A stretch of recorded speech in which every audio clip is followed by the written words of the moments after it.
ಆಗಿದ್ದರಿಂದಾಗಿ ಸಹಜವಾಗಿ ನಾವು ಅಭಿವೃದ್ಧಿ ಪರ ಮಾತಾಡ್ತೀವಿ ಅಷ್ಟೇ. ಎಲ್ಲರೂ ಜೋರ್ದಾರ್ ಮಾತಾಡ್ತೀವಿ, ಇದು ಅಭಿವೃದ್ಧಿ ಪರ ಆಯಿತು. ಇವತ್ತು ನಮ್ಮ ಸಿದ್ದರಾಮಯ್ಯನವರು ಸುಮ್ಮನೆ ಗ್ಯಾರಂಟಿ ಕೊಟ್ಟ ರಾಜ್ಯದ ಖಜಾನೆ ಹಾಳು ಮಾಡಿದ್ರು, ಹಾಗೆ ನಾವು ಮಾತಾಡ್ತೀವಿ. ಆದರೆ ವಾಸ್ತವ ನಾವೇನಿದ್ದೀವಪ್ಪ ಇಲ್ಲ, ವಾಸ್ತವ ಅದ ಜಾತಿಯಲ್ಲಿ ಮತ ಕೇಳುವಂಥದ್ದು. ಇವತ್ತು ಕುರುಬ ಸಮುದಾಯದವರ ಪರವಾಗಿ ಈ ದೇವರಾಜ್ ಪಾಟೀಲ್ ಅನ್ನುವಂಥವ್ರು ಬಿ ಜೆ ಪಿಗೆ ಹೋಗಿದ್ದರಿಂದಾಗೆ ಅಲ್ಲಿಯೂ ಜಾತಿ ರಾಜಕಾರಣ ಅಲ್ಲಿ ಹೋದ, ಇಲ್ಲಿ ಹೋದ, ಎಲ್ಲ ಕಡೆ ಹೋದ.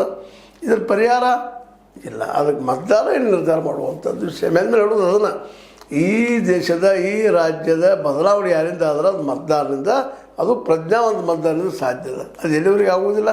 ಅಲ್ಲಿವರೆಗೆ ಎಲ್ಲ ನಡೆಯೋಲ್ಲ ರೀ. ಜಾತಿವಾದ್ಮೇಲೆ ಬರ್ತದೆ, ಧರ್ಮವಾದ್ಮೇಲೆ ಬರ್ತದೆ.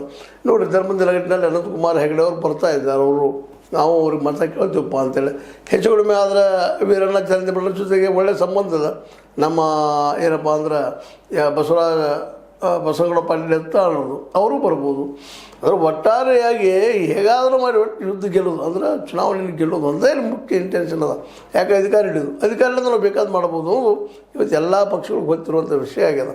ಅದಕ್ಕಾಗಿ ಈ ಪಕ್ಷಗಳು ಇನ್ನುಳಿದವ್ರಿಗೆ ಯಾರನ್ನೂ ಒಳಗೆ ತೊಗೊಳ್ಳಾರ್ದೆ ತಾವಷ್ಟೇ ಉಳ್ಕೊಂಡು ಹೋಗುವಂಥ ವ್ಯವಸ್ಥೆ ಮಾಡ್ಕೊಂಡು ಬರ್ತಾ ಇರ್ತಾವೆ. ಆ ನೆಲೆಗಟ್ಟಿನಲ್ಲೇ ಇಲ್ಲಿಯ ರೈತರು, ಇಲ್ಲಿಯ ದುಡಿಯುವ ವರ್ಗದವರು, ಇವರೆಲ್ಲರೂ ಏನಪ್ಪ ಅಂತಂದ್ರೆ ಇವರೆಲ್ಲರೂ ಈ ಜಾತಿ ನೆಲಗಟ್ಟಿನ ಮೇಲೆ, ಧರ್ಮದ ನೆಲಗಟ್ಟಿನ ಮೇಲೆ ಹೊಡೆದ ಇವರು ತಮಗೆ ಬೇಕಾದಂಥ ಬೇಡಿಕೆಗಳಿಗೆ ಕೇಳಲಾರದ ಸ್ಥಿತಿಗೆ ತಂದು ನಿಲ್ಲಿಸುವಂಥ ವ್ಯವಸ್ಥೆ ಇವತ್ತಿನ ರಾಜಕೀಯ ವ್ಯವಸ್ಥೆಗಳದ.